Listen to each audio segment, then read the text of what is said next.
Hey, hi there. How you doing? Yeah, welcome to my roof. What are you doing here?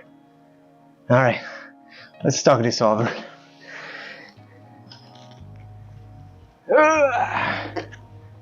Okay. Oof.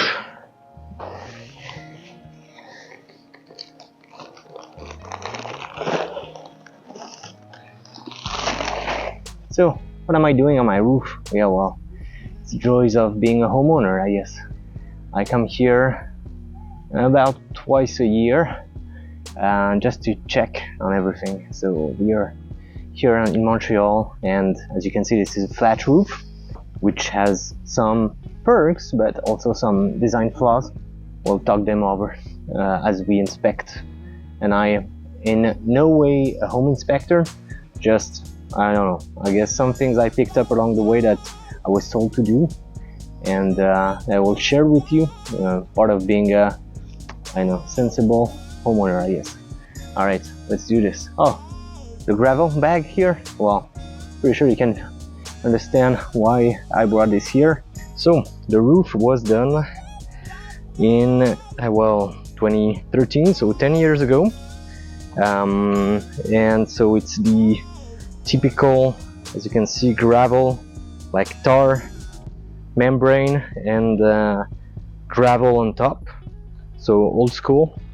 And there's actually quite a lot of weight of gravel on there, so you can see the tar popping up. So those are, like, I don't know, when they installed it, you can see tar in different places. So we want to make sure that everything is covered, because the gravel serves as protection for your membrane. We will inspect the flashings here, so the aluminum covering the whole building sides. We just want to check as well in these vents if there are any rodents, because here in Montreal we have a lot of squirrels. They will infest pretty much everything they can find. So my neighbor and I share this firewall, so a wall dividing our two houses, and covered in flashing, so aluminum. His roof is pretty much the same as mine.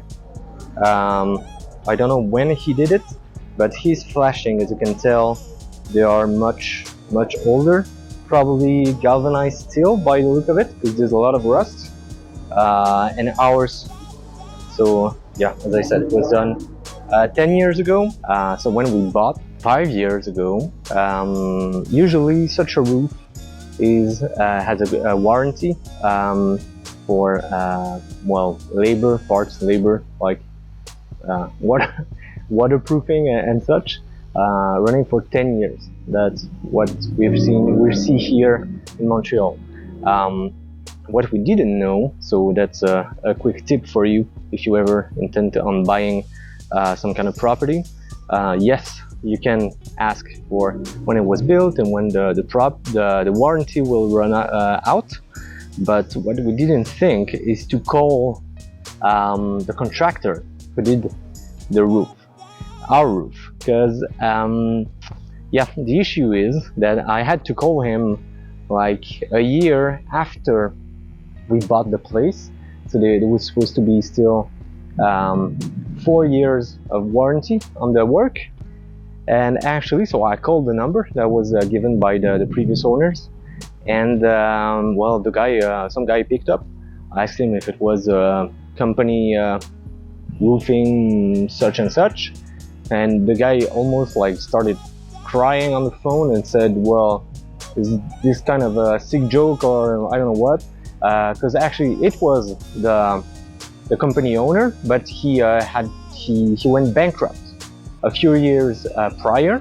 There was no company capable of honoring the warranty. So if you want to buy property and there are some still running warranties that you would expect to claim as you buy the place, make sure you call every contractor that the previous owner had business with to make sure that they are still in business. Alright, that's it for that tip. Okay, so back to flashings. So flashings, pretty basic stuff.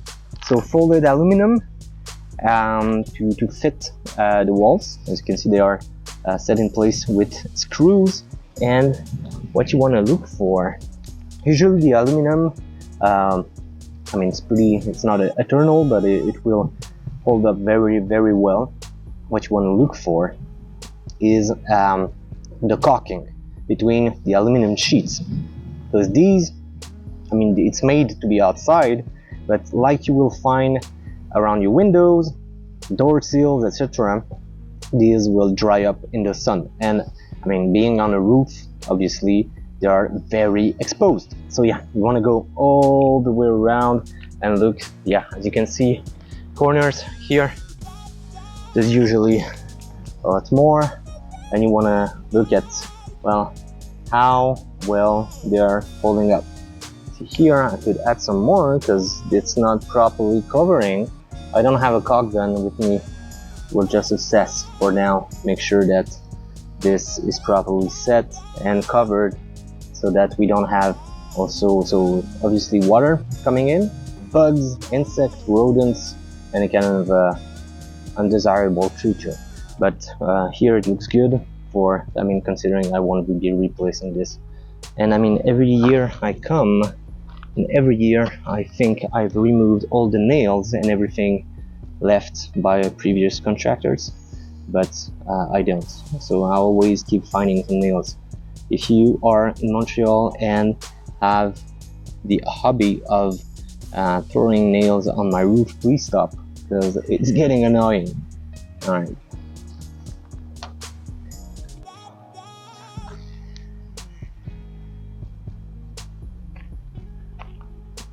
If you're afraid of heights, well, this is not necessarily the best job for you to do. I would still recommend either getting someone come check here. Yeah, here I'm seeing some cracks.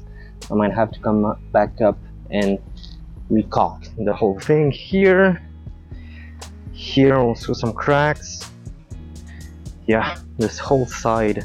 So now let's look at the vents. I'm no roofer or expert, but these, I know that these are passive, so I believe they are just meant for kind of airflow between your roof, like between the roof and your ceiling, so that humidity can just move around and not be stuck inside, create mold, etc.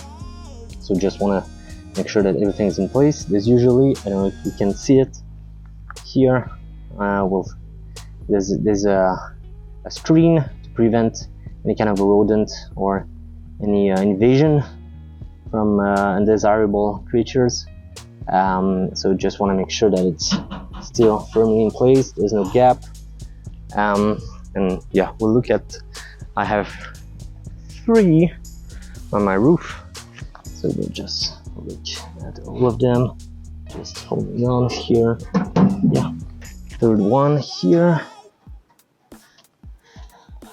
Okay, my neighbor has different type of vents, but I'm pretty sure that they're meant for the same purpose. And talking about vents, here we have the main drain vent.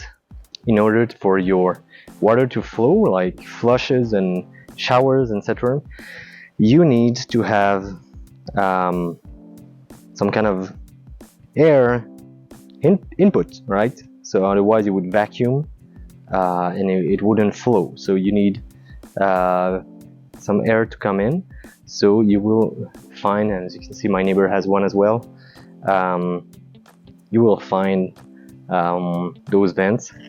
And you just want to see that there's no obstruction, but yeah, it smells pretty bad. It's sewage, so it's right from the sewage coming out.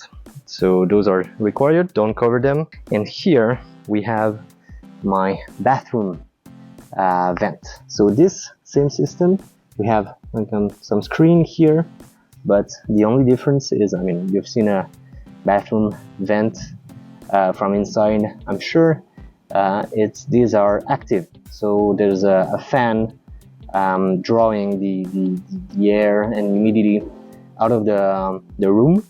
And so here it comes out on the roof. And actually in the winter, because obviously everything is covered in snow, you will see here that the snow has melted. Talking about snow, let's look at this setup. It's pretty ratchet here, but homemade obviously. What do you think it's for? Yep, so this is here in the middle.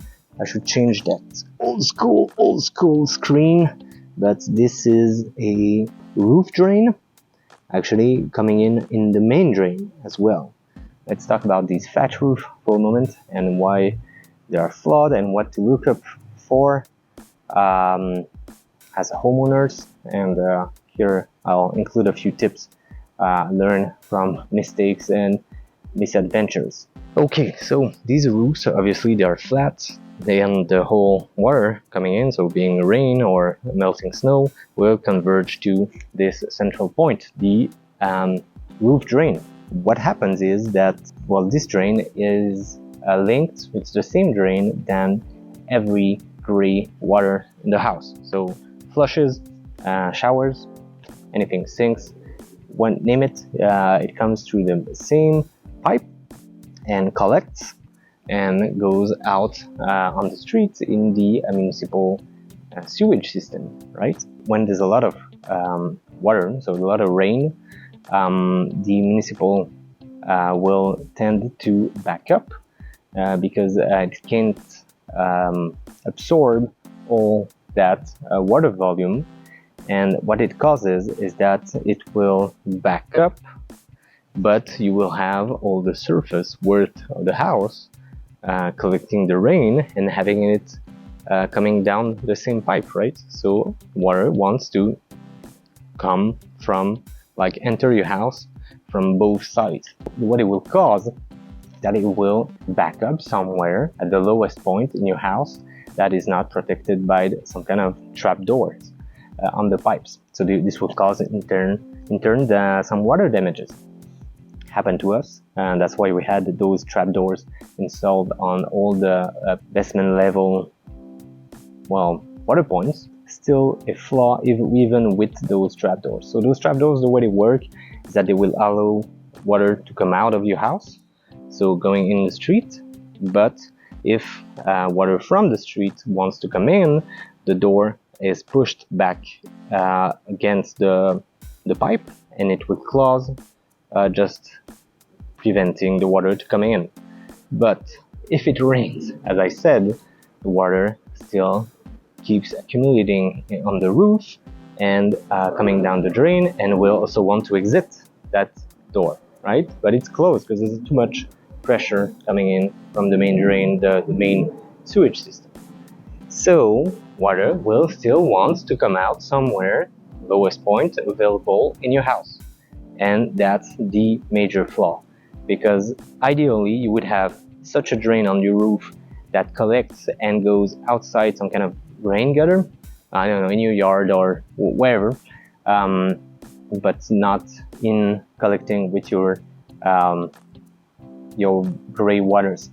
And during bad storm events here in Montreal with such setups, you might want actually to refrain from using your sinks, flushing, etc. for that exact reason, is that it will add even more water to the system that is already trying to evacuate the water coming in from the roof. That's a major flaw. But if you wanted to divert, like I said, the water coming in from the rain and snow here outside, I mean, you can do it. It's technically perfectly feasible, but you would have to, open ceilings, walls, a lot of plumber work, costly, messy. So it's usually, I've never seen it done, but it can be. The other thing you should know if you have such a roof, we actually, when we bought the place, we had the whole ceiling, the whole walls, actually the whole house re-insulated with polyurethane expensive foams. So it's great, we're very happy with the insulation that we got from it. But one thing that we didn't foresee is that given that now our ceiling is more insulated. Therefore, there's less heat in the winter exiting through the roof and melting the snow that's accumulating here. Because there's a lot of snow in Montreal. We have roughly 4-5 months worth of snow and winter weather.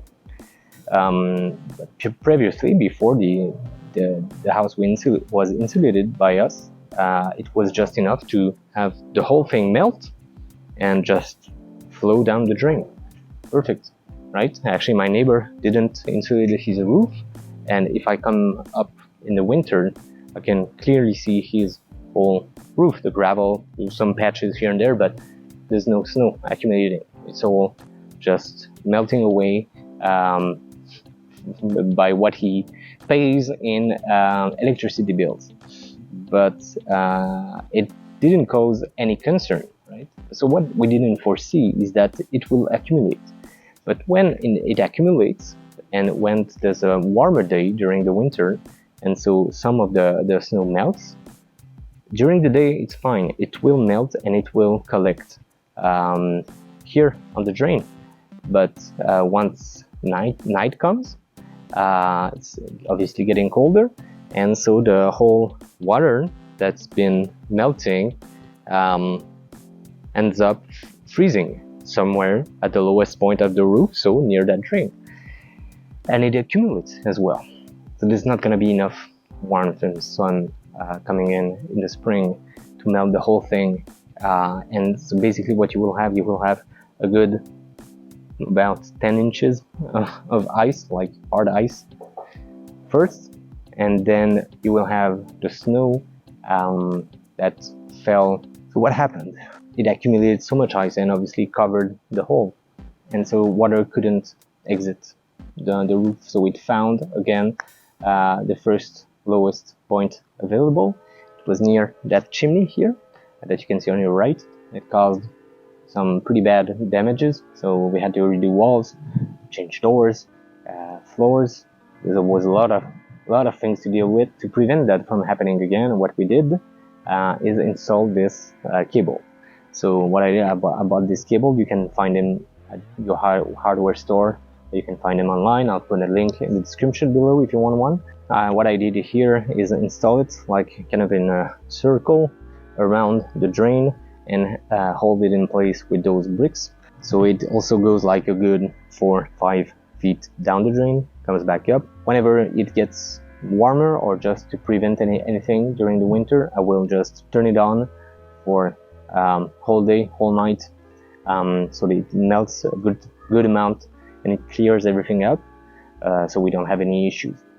And so whenever I come on the roof to check everything, what I do as well is check if there are the cable is in proper conditions, if it wasn't eaten by squirrels or any kind of other creatures. This is a good setup. I mean, cheap. Nobody's coming to see this, so it can be pretty, sketchy like that. Anyway, serves its purpose. And so a last bit of inspection that you want to do once you're on your roof is look for those spots of tar you can see in the gravel, right? This showing up is exposed, like your membrane exposed, and in time you want to make sure that it's protected. I don't know if you can tell, but here we have different gravels. There was a huge spot. You can see spots, perhaps you can see them on camera, but that were badly exposed. So I brought some gravel that isn't matching the one that we had originally. But so yeah, you want to make sure just to bring some gravel with you. A few bags usually does the trick if you haven't done it in a while, and just make sure that everything is kind of covered.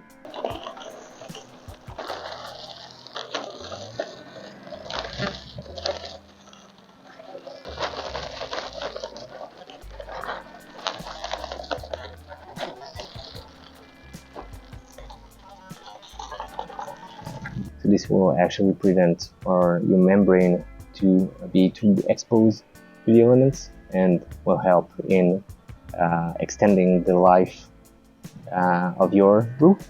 Alright, so if you want to save money in the long run, you should do that too.